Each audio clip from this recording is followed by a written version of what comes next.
Ashama arkafune akkam nagaa jirtu hordoftoonni koo hedduun keessan gaafii tokko na gaafataa turtanii gaafiin sunis maali Abdi Dawaa kanaan dura Nubarsiisaa turte maaliif dhiiste Dawaa hedduu irraa fayyadamaatiin turre Dawaa ati barsiistu hundaayyuu maaliif dhiiste adaraa Dawaa san itti nuuf deebi'ii jettan yaa dhugaadhaa dhiiseetiin jira turee jira Dawaa san erga barsiisuu dhiisee Dawaa fuula kan rifeensaa wantoota gara garaa isin barsiisaa turre hundi keessan ni yaadatanii akkasuma immoo namoonni hedduun irraa fayyadamuu keessanis naaf hin tajirtan amma immoo haala xiqqoo waan naaf hin mijaa'iniif jidduudhaan Dawaa san barsiisuu dhiiseetiin ture amma garuu namoonni hedduun gaafii naaf dhiyeessaa jirtan keessaanis naa barsiisaa jirtan Abdi akkasuma immoo gaafii gara garaa na gaafattan keessan Dawaa kanaan dura barsiiste irratti wanta akkanaa kana akkam gochuu dandeenya akkana argachuu hin dandeenye maal kan jedhu wanta gara garaa naaf dhiyeessaa turtanii amma ka anis yaada keessan kana laaleetiin maaliif itti hin fufne maaliif hin barsiisne akka duraanitti jedhee waa yaadeef isniif dhufee yaada keessan fudhachuudhaaf dhufee okay Dawaa san an barsiisuu fedhii qabaa hedduus ammoo wanti isin barsiisuu qabu wanti silaa isin irraa fayyadamtan hedduutu jira waan hedduu keessan hin barsiisantu jira kanniin isiniif qabadheetiin dhiyaadha jedhee yaadeetiin jira amma erga gaafii keessan argeen booda jechuudha okay me Dawaa san amma YouTube kana irratti isin haa barsiisuma amma YouTube kana akkuma beektan anaa fi mageen wanta gara garaa irratti isiniif dhiyeessaatiin jirra YouTube kana irratti Dawaa san isin haa barsiisuma YouTube haaraa banee kophaatti YouTube Dawaa qofaaf kophaatti baneetiin isin haa barsiisu namoonni Dawaa kiyya irraa fedhii qabdan akkasuma immoo Dawaa kiyya irraa kanaan dura wanta ani isin barsiisu irraa fayyadamtan jechuudha akkasuma anis kan isin barsiisu waanuma baradhee irraa akkasuma waan qoradheetiin arge irraa qabadheetiin isiniif dhiyaadhee maaliifu miidhaan isaa maali bu'aan isaa maali kan jedhu waan hundaayyuu ilaaleetiin akkasitti isiniif qopheessaa ture yeroo hundaayyuu kanaan duras jechuudha ammas ammoo isin fedhii yoo qabaattan Dawaa kana ani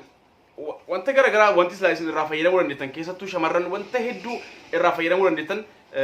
jira kan isiniif kanaan dura isin hin barsiisin akkasuma ammoo dhiiraafis jechuudha dhiiraafis wantoota gara garaa kanaan dura namoonni na hordofaa turtan hundi keessan hundi beektanii keessaan namoonni hedduun galatoomii akkana Abdii wanti ati barsiiste irraa wanta akkanaa fayyadamnee jira kanaan jettan hedduu keessan turtan akkasuma shamarranis hedduudha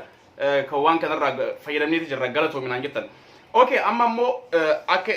Dawaa san itti deebi'uu na gaafataa jirtanii anis ammoo fedhii qabaa osoo isin barsiisee kanaafuu amma yeroo duraa haalli naan mijoone sababa sanii amma ammoo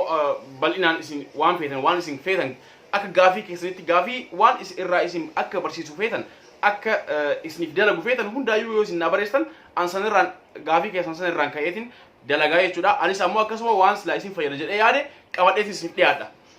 okay amma namni hedduudha keessan na barreesse keessattuu gara telegiraamaatiin akkasuma messengerarraan kan na barreessan hedduudha anis wanta san itti yaadeetiin isiniif dhiyeessuudhaaf kutadheetiin dhufe jechuudha amma kanaafuu mee haala kamiin akkamitti YouTube kana irratti isin haa barsiisu moo YouTube kophaatti baneetiin Dawaa qofaaf jechuudha wanta biraatti dhiisee Dawaa haala bareedinaa maalii kanneen qofaaf kophaatti baneetiin achirratti isin haa barsiisu kun akka isin filannoo keessanitti ani isiniif gadhiisa maaliifuu kaaf YouTube kana irratti akkuma beektan anaaf maggeedha wanta gara garaa kan irratti dhiyeessinu erga isii wajjin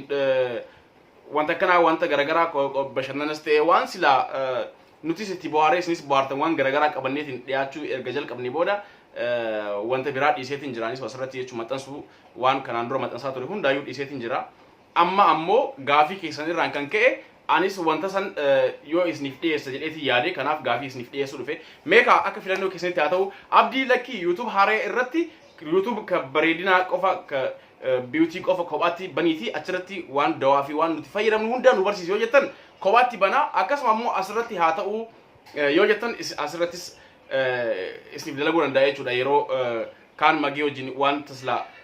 qopheessine yeroo kaan ammoo waanuma Dawaa kana dalaguu dandeenya kanaafuu akkuma filannoo keessanitti haa ta'u anis qophiidha kana booda wanti isin irraa fayyadamtan jedhee yaade hundaayyuu isiniif dhiyeessuudhaaf kanaan dura dhiirotaafis wanta gaafii keessanirraan kan ka'e akkaataa wanta qaama saalaatiin wal qabate akkasuma qaama saalaa shamarraniidhaafis wanta qaama saalaatiin wal qabate wanta hedduu isin maxxanseetiin jira seentanii ilaaluu dandeessanii akkasuma immoo rifeensa shamarranii kan dheerate kan foroforii qabu fuula akkasuma bugurii fuulaa kan balleessu wanta gara garaa waan hedduudha ni beektan namoonni hordofaa turtan kanaafuu seenaatiin laalaa anis kana booda akkuma gaafii keessanitti isiniif qabadheetiin dhiyaadha kanaafuu hundi keessanuu galatoomaa namoonni iyyaafachaa jirtan akkasuma keessan barreessaniitiin Abdii maaliif baddee maaliif dhiiste wanta san jettanii kan na gaafatan hundi keessanuu galatoomaa hin banne kana booda isiniif deebi'eetiin jira fedhii keessan hundaayyuu guutuudhaaf wanti silaa beekurraa wanti silaa baradheerraa waan hundaayyuu isiniif qopheesseetiin dhiyeessuuf anis fedhii guddaa qaba. Kanaafuu kana booda isinirraa hin badu. Gaafii wanta dawaa irratti gaafii yoo qabaatanis akkasuma na gaafadha. Haala dawaa san itti fayyadamtan kan isin rakkise yoo jiraate dawaalee kanaan dura barsiisee irratti namoonni hedduun na gaafatanii akkasumas isin deebisaatiin ture waan isin rakkise hundaa jechuudha. Ammas wanti isin rakkise wanti isiniif hin galin yoo jiraate na gaafadhaa naaf barreessaa hundi keessanuu jechuudha. Anis ammoo kana booda waan isin feetan isin fayyada jedhee kan yaade ofumaa kiyyaa dalageetiin isiniif maxxansa jechuudha. Hundi keessanuu galatoomaa naaf jiraadha waan na gaafataniif akkasuma namoonni haaraa taatan subscribe godhaa namoonni viidiyoo kana ilaaltan ammoo like godhaa laayikiidhaan hamilee kiyya dabala laayikiin keessan akkasuma ammoo laayikii gootan akka isin fedhii guddaa qabdan isin waan hubadhuuf wanta san isiniif qopheessiitiin dhiyaadha. Kanaafuu hundi keessanuu naaf jiraadha. Tibba kana wanti isin yaan isin nuuf kennitan hundiyyuu hedduun tolee jira. Maaliifuu ani yeroo hedduu kanaan dura kophamaa fi akka namoota tokko wajjin dalagaatiin ture amma erga magee wajjin haadha manaatii wajjin jechuudha. Wanta gara garaa isin qopheessuu jalqabneen booda hedduun keessan jaalala nuuf qabdan nuuf dhiyeessaatiin jirtan hedduu isin galateeffadha. Dhugaa isintu hamilee nutti godhaatiin jira. Hamileen isin nutti godhaa jirtan nutis akka sirriitti dalaynu akka cimneetii waan tokko goonu nu jajjabeessaa jira jechuudha. Kanaafuu hedduu isin galateeffadha. Ilmaan Oromoo hundi keessanuu warri nu hordoftan hundi keessanuu hedduu galatoomaa baay'ee isin jaaladha. Ammaaf wanti isiniif qabadheetiin dhufe kanuma haaluma dawaa kanarratti waan gaafii naaf dhiyeessaniif kanuma akkaataa itti isin barsiisuu danda'urraa waanuma kana isin mari'achiisuuf dhufe jechuudha. Haala ittiin isiniif dhiyeessuu danda'u maal akka isiniif dhiyeessu akka barbaadan hundayyuu naaf barreessaa. Kanuma isiniif dhama nagaa naaf ta'a. Namoonni haaraa taatan subscribe godhaa akkasuma immoo namoonni like godhin viidiyoo keenya like godhaa hundi keessanuu gaafiin isin qabdan yoo jiraate koomentii irratti naaf barreessaa. Gara keessaatiinis naaf barreessaa. Yeroo biraatti lakkoofsa keenyaa fi link telegraama keenya group telegraama ni qabna. Link telegraama groupii sanii as jala description jalatti fi koomentii jala isiniif kenna. Achirraa seentanii gara telegraamaatiinis nu hordofuu dandeessan jechuudha. Kanuma isiniif qabadheetiin dhufe har'aaf nagaa naaf ta'a. Bye bye hundi keessanuu isin jaaladha.